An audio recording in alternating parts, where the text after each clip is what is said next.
সবাই জানে যে ম্যাথামেটিক্স বিটেকে একটু টাফ হয়, প্লাস এই সাবজেক্টে প্রচুর সাপ্লিও আসে। তো এই সাপ্লি যাতে না আসে, এই সাপ্লি রোধ করতে আমি যেমন প্রমিস করেছিলাম যে একটা কোর্স আনবো যেখানে ফুললি পুরোপুরিভাবে সিলেবাস কভার করা হবে, ভালোভাবে কভার করা হবে, মানে রেগুলার আপলোড অফ ভিডিওস হচ্ছে এবং কোর্সটাও আমাদের প্রায় বানানো শেষের দিকে, অলমোস্ট 90% রেডি। তো যারা যারা ম্যাকআউটের স্টুডেন্টস আছো, দেরি করো না। যাদের মনে হচ্ছে যে আমরা একটু ম্যাথসে পিছিয়ে আছি, তারা কিন্তু ওখানে কী আমরা প্রোভাইড করছি আগে জেনে নাও, তারপর কোর্সটা নিতে পারো। প্রোভাইডের প্রথম লিস্টে যেটা আসছে সেটা হলো আমরা recorded lectures of every chapter provide করছি, ঠিক আছে? প্রত্যেক চ্যাপ্টারের রেকর্ডেড লেকচার প্রোভাইড করা হবে।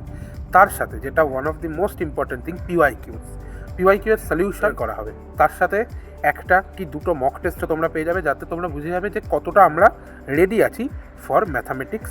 ফার্স্ট সেমিস্টারের পিপস যারা ম্যাথামেটিক্সে একটুও সিরিয়াস, আচ্ছা অবশ্যই আরেকটা ব্যাপার বলতে হবে যে ম্যাথামেটিক্স 1A অ্যান্ড 1B দুটো ব্যাপার আছে।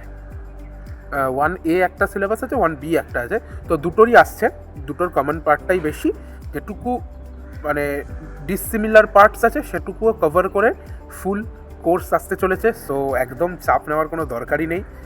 যারা যারা ম্যাথস 1A পড়ে গ্র্যাব দ্যাট, যারা যারা ম্যাথস 1B পড়ে গ্র্যাব দ্যাট। আচ্ছা, যারা ম্যাকআউটের বাইরে অথচ যাদের মনে হচ্ছে ম্যাথসে আমাদের একটু দুর্বলতা আছে, তাদের বলবো তোমরাও কোর্সটা কিন্তু নিতে পারো। তার আগে একটু দেখে নেবে যে ম্যাকআউটের সিলেবাসের সাথে তোমাদের সিলেবাসটা কতটা ওরিয়েন্টেড। যদি পুরোপুরি ওরিয়েন্টেড হয়, কিংবা ধরা যাক 70% আছে, তাহলে তোমরাও কিন্তু কোর্সগুলো কিনে ওই চ্যাপ্টারগুলো ভালো করে পড়তে পারো, যাতে অ্যাটলিস্ট বিশাল কিছু কনসেপচুয়াল বিল্ডিং না হলেও পরীক্ষায় পাশ করার মতো একটা সম্মানজনক নাম্বার তোমরা পেয়ে যাও। Course price is very less.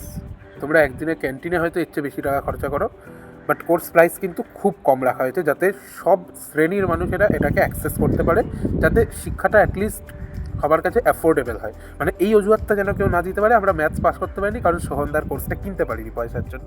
-1, তাহলে এটা কাটলো, ঠিক আছে? 2/√1 n⁴ + 1 প্লাস √n⁴ -1, ঠিক আছে? আমি এবার একটা কাজ করলাম, সেটা হলো আমাকে vn টা চুজ করতে হবে।